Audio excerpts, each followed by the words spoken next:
Bien, vamos a hablar ahora del estado de esta pequeña de 5 años que fue baleada en el día de ayer en Villa Jardín. Quedó en medio de un asalto y recibió un impacto de bala en su cabeza. Hace algunos minutos nada más daban el último parte médico y esto decían. 1, correspondiente al día de hoy, 5 de junio a las 11 horas. La paciente de 5 años de edad ingresa a la terapia intensiva pediátrica de este sanatorio, derivada del Hospital Evita de Lanús a las 22:30 del miércoles 4 de junio.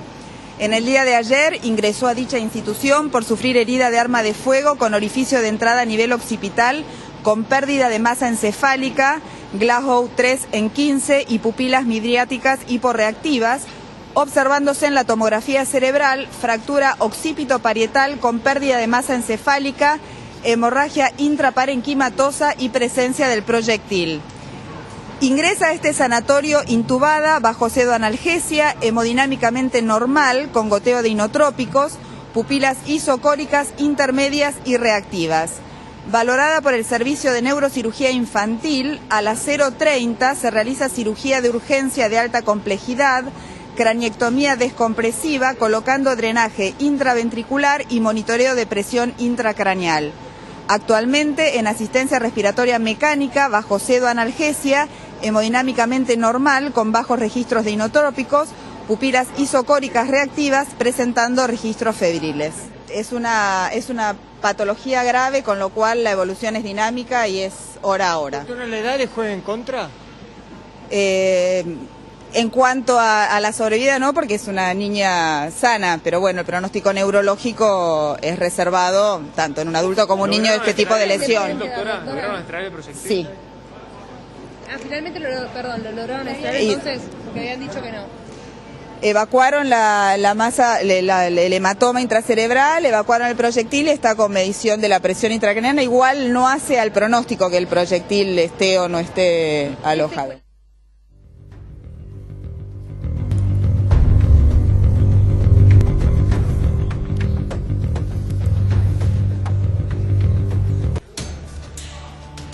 Bueno, muy bien, allí escuchábamos el parte médico con un vocabulario muy técnico, justamente por eso tenemos un invitado, para tratar de explicar desde alguna manera a ustedes qué significa todo esto que decía allí. Así es, el doctor Alejandro Anderson está con nosotros. Bienvenido, doctor, ¿cómo anda? Bien, muy bien, muchas gracias. Con usted hemos hablado mucho cuando tuvo el problema del hematoma subdural la Presidenta de la Nación. Ahí nos estuvo ayudando a entender. Bueno, este caso es completamente distinto y muy grave.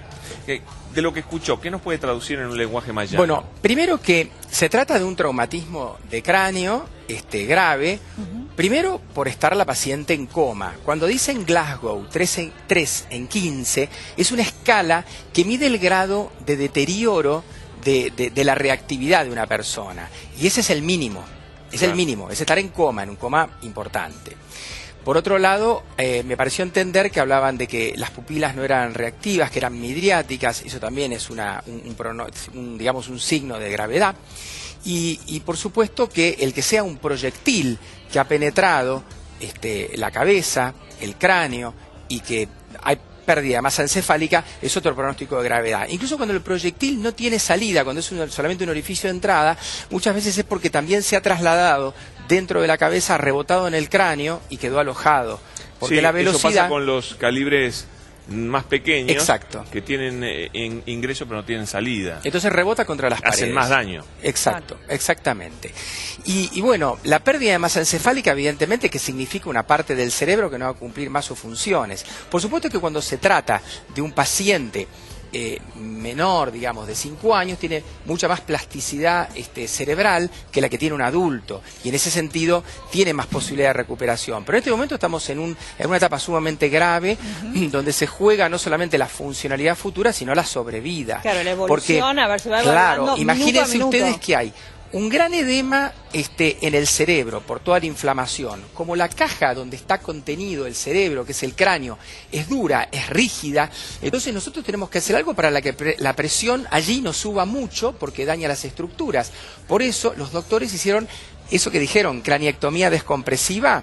Sacaron un pedazo del cráneo, ¿sí?, de la parte de hueso, para que el cerebro pueda expanderse hasta que baje en unos días la inflamación. O sea, evidentemente era muy grave la situación y es muy grave. Entonces ahora estamos en un momento muy agudo donde se juega la sobrevida del paciente, porque además cuando el cerebro no funciona adecuadamente, tampoco funciona adecuadamente el tronco cerebral, que es la estructura que está abajo, que es la que regula que uno esté despierto o dormido, o en coma, la que regula las funciones cardíacas.